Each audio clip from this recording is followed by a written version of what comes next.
4 de septiembre de 1948, Houston, Texas. Programa número 53.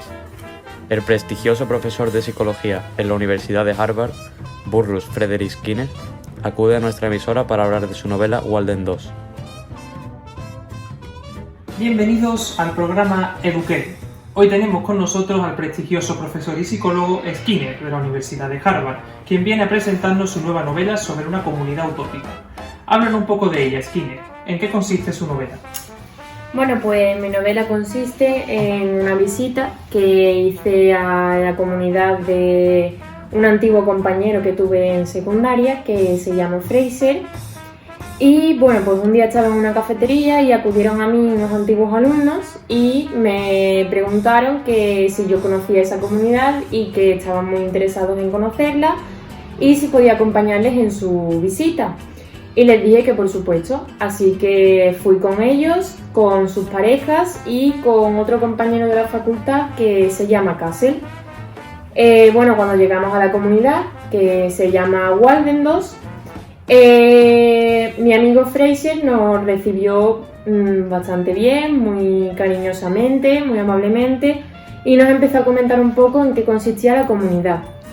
Si le puedo decir algo que realmente me llamó la atención sobre la comunidad, fue la economía, porque ellos no trabajan con dinero, sino que su economía se basa en trabajar simplemente para poder vivir allí.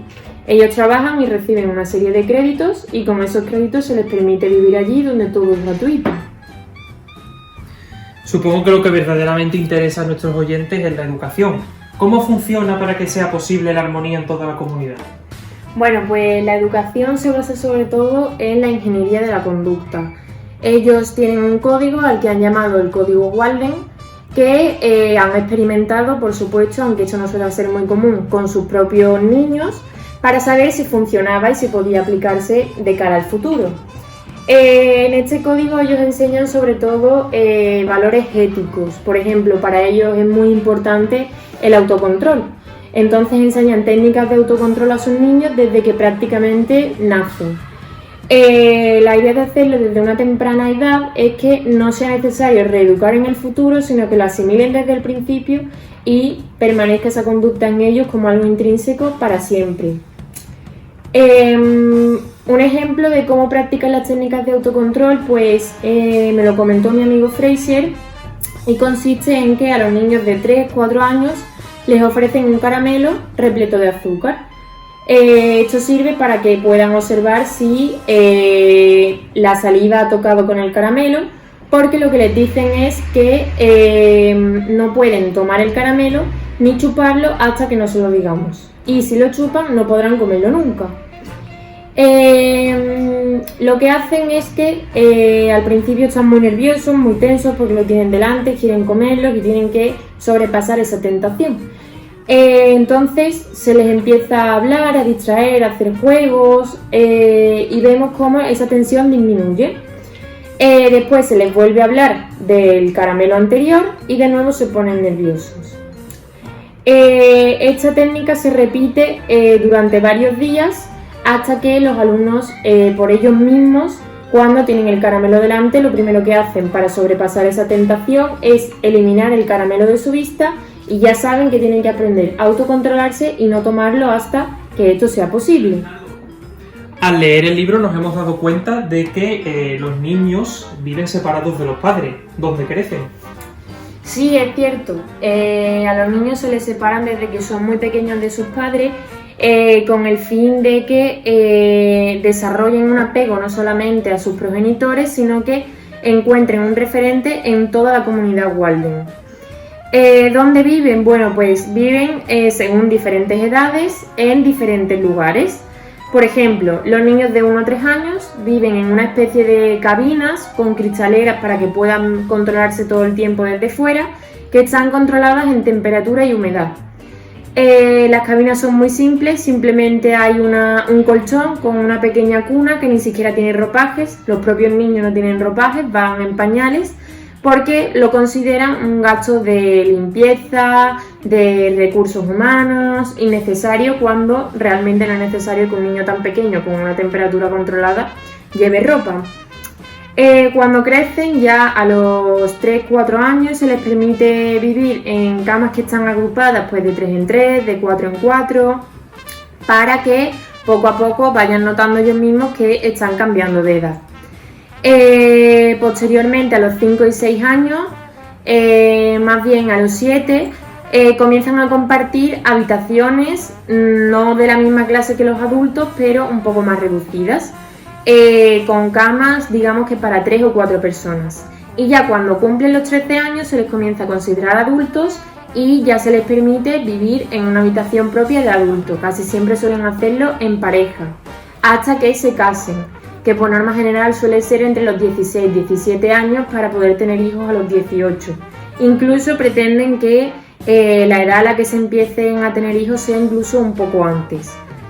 Eso en cuanto a dónde duermen. Luego, para comer, lo mismo, se les divide de 3 a 4 años en unos comedores apartes, y luego cuando ya son un poco más mayores se les permite en un comedor, en el mismo comedor que sería el de los adultos, pero en un horario específico.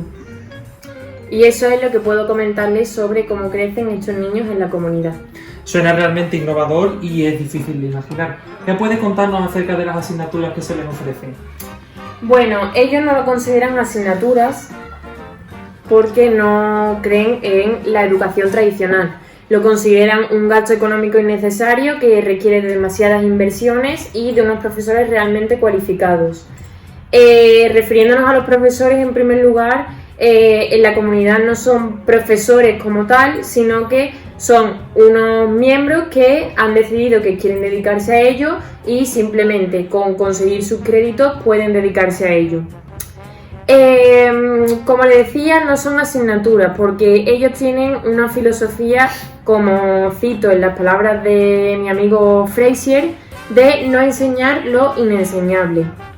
Entonces, ellos más que nada educan en evitar emociones innecesarias, como ellos consideran que son la frustración y el fracaso, y les enseñan aspectos más bien útiles para la vida en la comunidad, por supuesto, porque los niños comienzan a trabajar a edades realmente tempranas, pero ellos no lo ven como algo negativo, sino que por el contrario les parece como un juego o como si fueran a practicar deporte.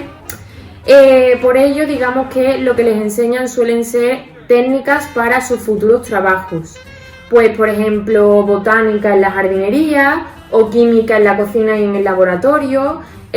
También aprenden anatomía en la ganadería y en los criaderos de animales. Y estos estudios terminan realmente temprano porque no hacen distinción en enseñanza primaria, enseñanza media y enseñanza universitaria, sino que les enseñan a pensar y les enseñan técnicas para ser personas críticas y reflexivas, y sí es cierto que le dan estas técnicas y estas oportunidades y les despiertan ese interés por crear conocimiento, por ejemplo, como sería en asignaturas tradicionales como la geografía, la literatura o las ciencias. Y ya, si quieren profundizar ellos en esos temas, pueden hacerlo, pero por ellos mismos, teniendo siempre el apoyo de estos, como les digo, profesores, pero no como algo obligatorio. Para ello tienen una biblioteca con muchísimos libros de diferentes temáticas. En cuanto a los estudios universitarios, puedo decirles que prácticamente ningún alumno quiere cursar estos estudios y no suele ser lo más común en la comunidad. Pero en ese caso, ¿no se les da la oportunidad de ir a la universidad? Sí, por supuesto que sí, se les da la oportunidad de ir a la universidad porque la comunidad se ha asociado con algunas universidades que tienen a estos alumnos como alumnos especiales. En el momento en que esto no sea posible o esas universidades retiren el apoyo que ofrecen a la comunidad, tendremos que tratar de crear esa universidad dentro de la comunidad. Lo cual sería un proyecto bastante complejo y al que nunca han hecho frente. Increíble, señor Skinner. Nos gustaría saber su opinión acerca de Walden 2. ¿Cree usted que es posible? Bueno, realmente se trata de una novela, ¿no? Entonces la comunidad es totalmente utópica. pero si tuviera que decantarme por si es realmente posible o no, diría que sí, pero con ciertos matices. Por ejemplo, en cuanto a lo social, estoy completamente de acuerdo en esa estructura de la sociedad en la que todos son iguales, no existe uno que sea más que otros y no existe ni la pobreza ni la riqueza porque todo es gratuito, simplemente con trabajar y recibir a cambio una serie de créditos se te permite vivir en Waldendos y acceder a todos sus servicios. Pero en cuanto a la crianza de los niños, sí es cierto que confío más en el método tradicional de que se críen en el seno de la propia familia dentro de la casa. También en cuanto a la educación propia, sí estoy más de acuerdo con que se enseñen las asignaturas troncales propias de la educación tradicional, como son las lenguas, la matemática, la historia,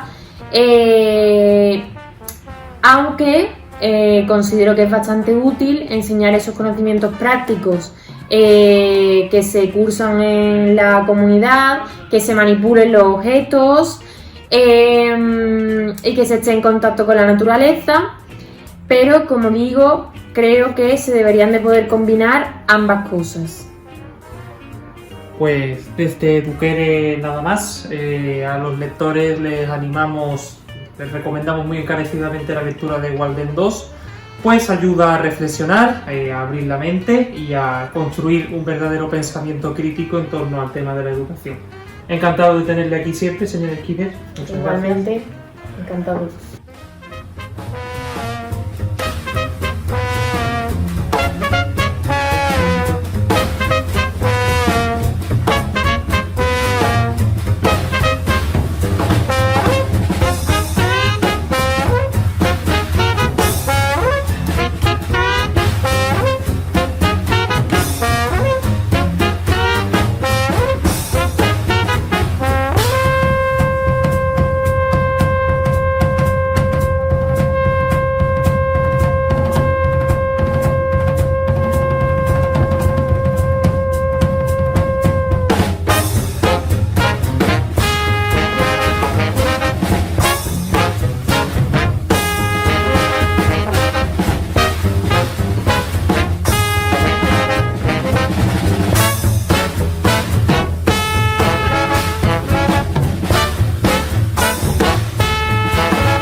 Turkey.